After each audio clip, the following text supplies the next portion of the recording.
Okay, I'm now home with my stolen hay. Alright, so what am I doing with this hay, you're probably asking? What is the big mystery? Well, it's not much of a mystery, really.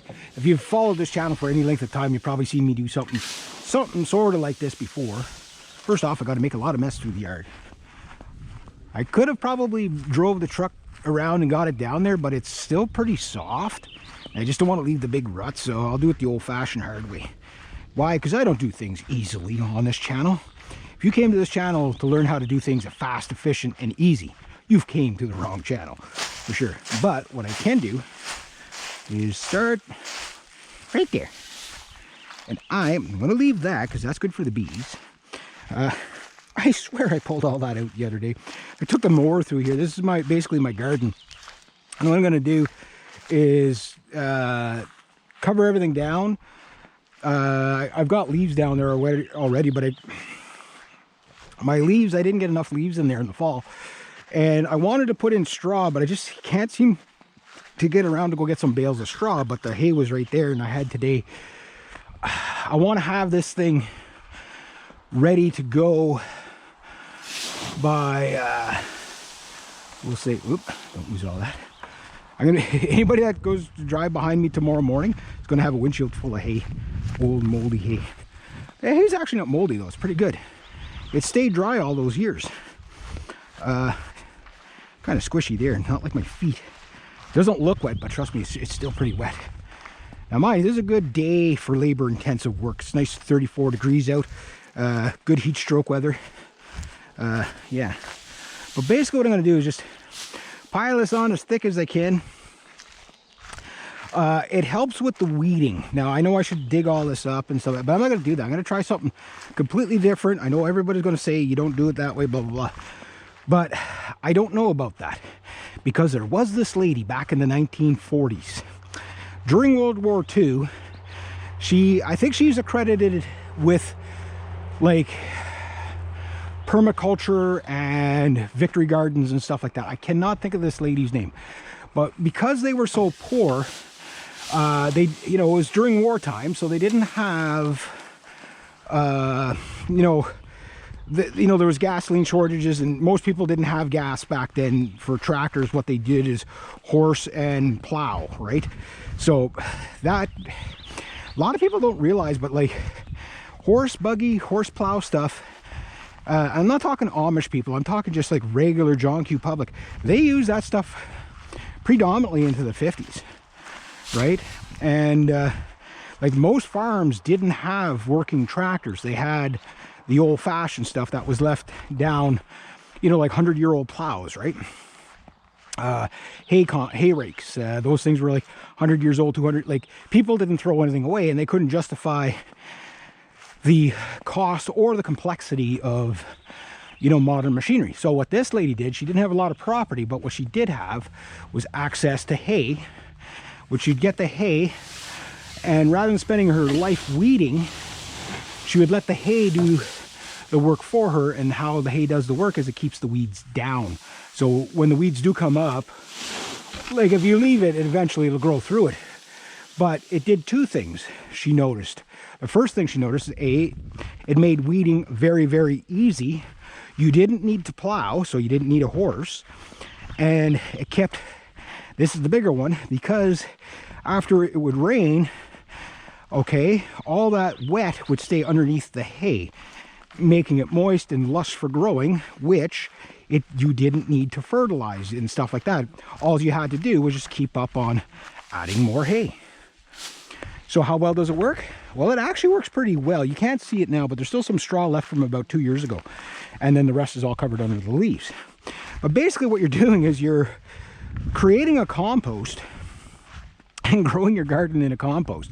It's just, you're creating a compost that doesn't attract bears and rabbits and all that. So I've seen people do this method where they use, like if you have cake layers, that's the best because it's the thickest, right? And it works the best that way. But you can use loose stuff like this too. Like this stuff, it just, the bales are, like these bales are from 1987. So if you're wondering how long hay can last for, it'll last, maybe not for feeding, but for like stuff like this, for bedding and stuff, or in this case for, I guess you can technically call it a bedding. Maybe I don't have as much as I thought, but the more I can build this up, the easier life gets for me during the summer, because last year I didn't have enough straw left over. That's why I want it thick, right? I'm probably gonna have to go get a couple more batches, but if you get a cake like that, you just leave the whole cake there, because it'll take forever for the Scotch grass to grow through it. And anything that does grow through it, you just pull it. And the idea of grabbing that stuff, pulling it out of the garden and tossing it aside, don't. Just pull it, leave it right where it is.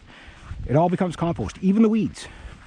So it's kind of a bit more of a jungle permaculture of a way to take care of things, but it's kind of like letting nature do its things with setting the landscape in which it can do it. And that's basically what I'm doing here, is creating the landscape that semi takes care of itself. So very little weeding, like it was 2 years ago with the straw. Or in this case I got hay. Yeah, straw would be better, but hay will work too. Even if it were to go to seed, which at this point it can't. It's like I say, this stuff is from 1987 approximately, right? It's been sitting up in the old barn forever.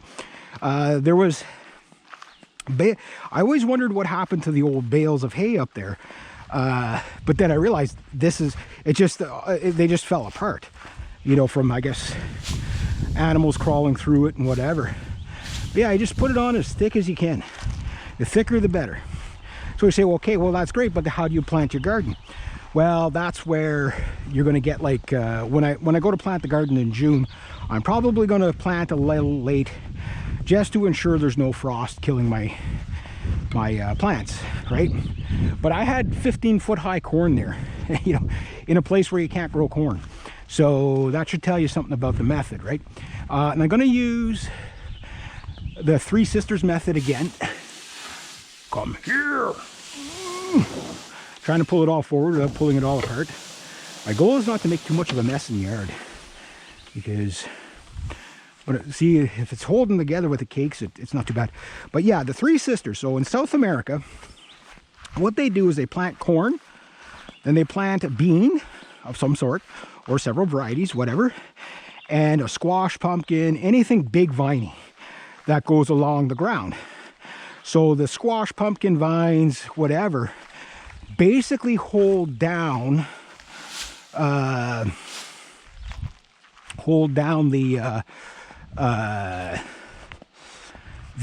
weeds from coming up, right? And of course, those big leaves, moisture stays under the leaves and everything like that. The corn becomes the vine for your viney stuff. Now for tomatoes, anything like that, they'll get strangled out by the vine. So keep viney stuff with vine stuff, keep stocky stuff typically with stocky stuff. The thing with corn is that corn grows fast and it grows tall, and it has a very strong root system, so not too much can kill it, right? So it actually becomes a natural lattice. And combine that, so you got a day like hot and dry, like people would be watering a garden on a day like today, hot and dry, right? And by morning that water would be all evaporated. But if they were soaking down hay or straw preferably, he heard me, what you would have is the effect of, by morning it's still wet underneath, by midday it's still wet underneath. You do this a couple of times, you know, till the stuff gets, and you add as needed. So again, I'm leaving that one for the bees. Not every weed, or like ideally, like you want the Scotch grass is doing its job. It holds moisture, it'll hold the morning dew. When you cut everything, there's no morning dew, right? So where do your feet get wet in the morning? Walking through that stuff, not this. Why? Because there's nothing there for the dew to really stay moisturized for long periods of time. But with the hay, again, you can get molds and stuff. I do understand that. So like no system is perfect, so you have to do your research on it. But that said, as long as you're not getting blights and stuff, no problem. But that said, too, this is such a cheap method that even if you had to replace the hay every 2 or 3 years, or even every year, it's still cheaper than buying loads and loads of topsoil. So it's how to, you know, you're not necessarily going to change all the stuff underneath to premium topsoil. You'll have to add stuff to it. But you do create a natural compost, which does exactly that over time. So year 1, year 2, you don't notice much. Year 15, you've got a garden that's 20 feet tall, 20 feet wide and 20 feet tall, right? So win, win, win. And it costs you very little. And the thing is the maintenance. The maintenance is what gets you. So anyway, I'll keep plugging away on this.